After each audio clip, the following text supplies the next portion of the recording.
Beauty is in the eye of the beholder, but ugly is on the screen of my TV right now. Ew, it's me. Yes, it is, and even though I'm hideous like a Chevy Avalanche, I can still spot ugly things when I see them. Which has led me to the shocking realization that some video games are ugly. Being ugly isn't a death sentence for a video game, although it might affect initial sales. Ugly games succeed all of the time, and can often parallel the successes of beautiful games because it's all about what's on the inside, like the spacious and luxurious interior of a Chevy Avalanche. Being ugly, especially in indie games, reflects that more time was spent perfecting a gameplay type rather than the animation system around it. And often it's actually the incredibly beautiful games that you need to watch out for, as they sacrifice their gameplay in an effort to be more beautiful, like Trek to Yomi, but that's another video. So today, let's look at ugly games that are incredibly fun. With all of the money Activision has garnered from having the best-selling game every year, you think they could do us all a favor and make Warzone a little bit less of a complete eyesore. Falling out of the plane and looking at the ground below can leave you asking why you should pull your parachute at all, as allowing your body to thud against the ground and then switching over to Apex or Fortnite seems like a much better option. But if you do elect to pull your parachute and land safely, you'll be greeted with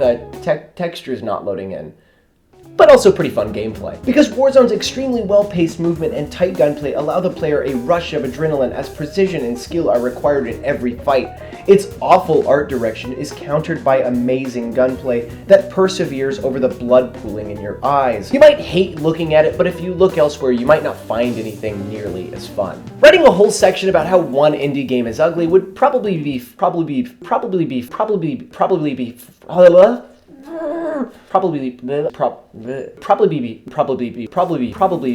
upon. So instead of being really mean to one indie game, I'm gonna be kind of mean to two. Among Us has an intoxicatingly fun whodunit gameplay loop, which allows friend groups a way to connect over a silly game. A silly game that is awful to look at. This is mainly due to a dull, color-clashing art style with the lack of a defined aesthetic, opting for substance over style, which I can't really fault. Unlike Among Us, Gang Beasts definitely has an intended aesthetic, but falls short due to poor optimization and a lack of full commitment to that art style.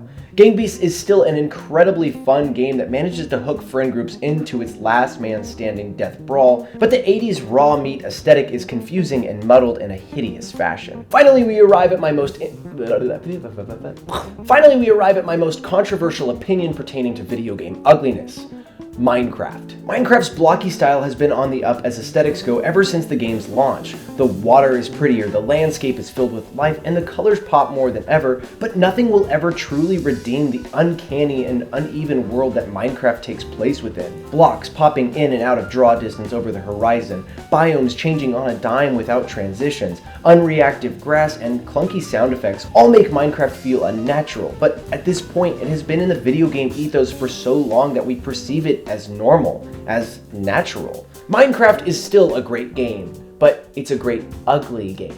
The creativity and openness housed within its limits allow for endless expression and nuance. Video games don't have to be beautiful to be amazing, as all of the games on this list were incredibly successful and created amazing communities, even though they had doo-doo dog water environments. A lot of times I feel like I get caught up thinking about a video game's looks as the reason to make a purchase, but that stuff holds a small lighter to the giant flame that is gameplay. A flame that typically drives the developer to begin their creation in the first place. So thank you, ugly games. You've taught us all how to better love what's on the inside. The luxurious interior of a Chevy Avalanche.